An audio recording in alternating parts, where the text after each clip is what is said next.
In Green Magic class on Thursday, I learn a sleep spell. It costs 25 mana to perform and causes a living target to fall asleep. On Friday morning, all three of us are busy trying to organize our belongings before we leave for the holiday. Are you going to the play tonight? Ellen asks. The musical? Virginia shrugs. Probably, if I remember where I put my change. Oh, right. Tickets cost money. Ellen turns to me. Tori? I sigh. Yes, I'll be there.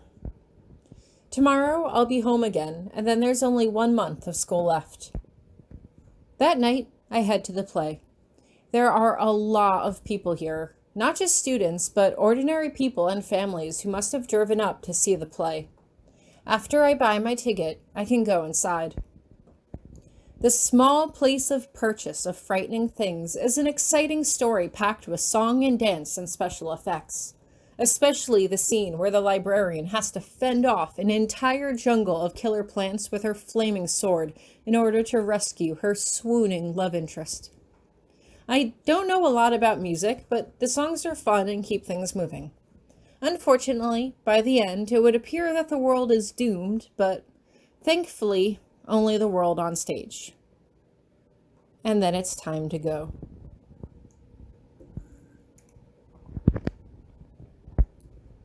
Professor Grabiner could feel the cold sweat soaking through the back of his shirt as Damien held Tori up by the neck in front of him. Let her go. He almost didn't recognize his own voice, rough and coarse, emerging of its own accord out of the back of his throat. Hieronymous. Tori's toes swing in the air as she tries desperately to touch the ground with her sneakers. She has both hands wrapped tightly around Damien's fist as she tries to pull away from him, but he's clearly much stronger than she is. You screwed up my last ritual, Damien reminds him. So now I'm going to take Tori instead. You should have gotten rid of me when you had the chance. Now I'm going to make sure you regret it. Professor Grabiner doesn't even think. He just acts as he casts a sudden spell at Damien. Damien makes a move as if he's about to harm Tori, and Hieronymous quickly summons a shield to protect her. You can't hurt me, Damien gloats. Actually, you know what? I don't think I'm going to take Tori's soul. I'm going to make her my pet. That would be so much worse for you, wouldn't it? If she died, you would feel guilty, but you felt guilty before. If you knew that she was trapped in the other world somewhere, just waiting for you to come to save her, well, that would just destroy you from the inside out, now wouldn't it? I'm telling you, for the last time, let her go, Hieronymous snaps, and Damien laughs. He's about to say something else when suddenly a blast spell hits Damien at close range. Tori finishes the spell and deftly drops to the ground, landing on both feet.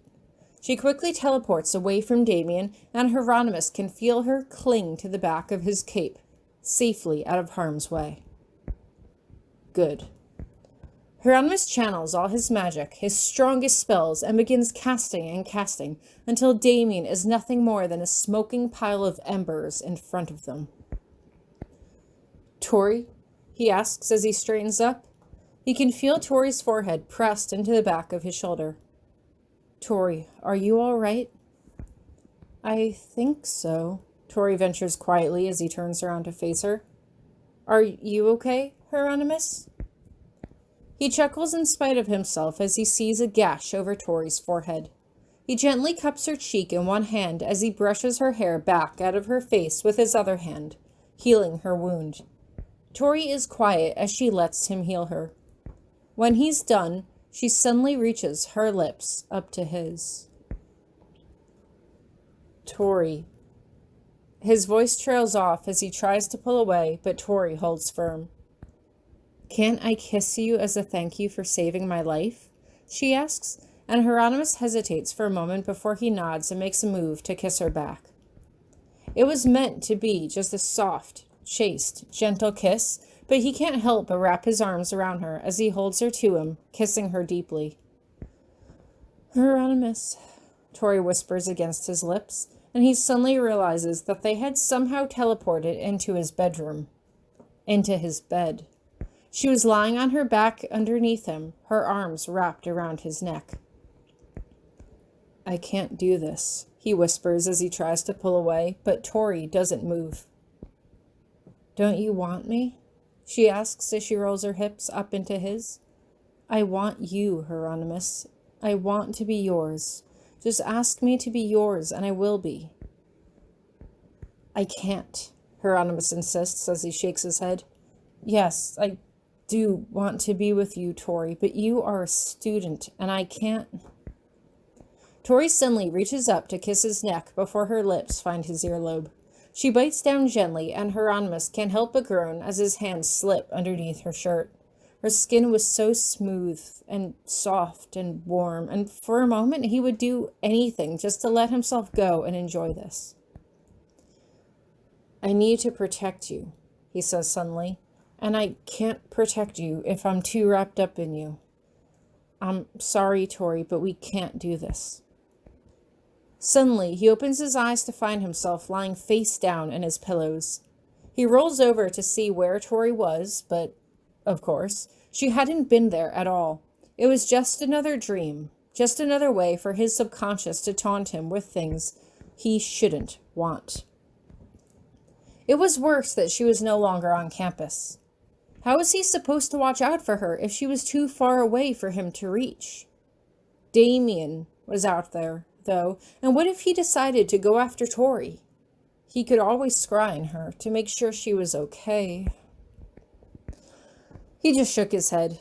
Tori lived hours from the school, and Damien most likely had more pressing concerns than trying to harm Tori, at least at the moment. No, instead, Hieronymous just curled his arms around his pillow and tried to get back to sleep. As he closed his eyes, however, he couldn't help but be reminded of how warm Tori felt beneath his hands. The cool fabric of the pillow, the quiet stillness of the deserted campus. It had never bothered him before, but now he was beginning to realize how sheltered and lonely he was. Yes, Tori was a student, but she was also exceptionally mature for her age.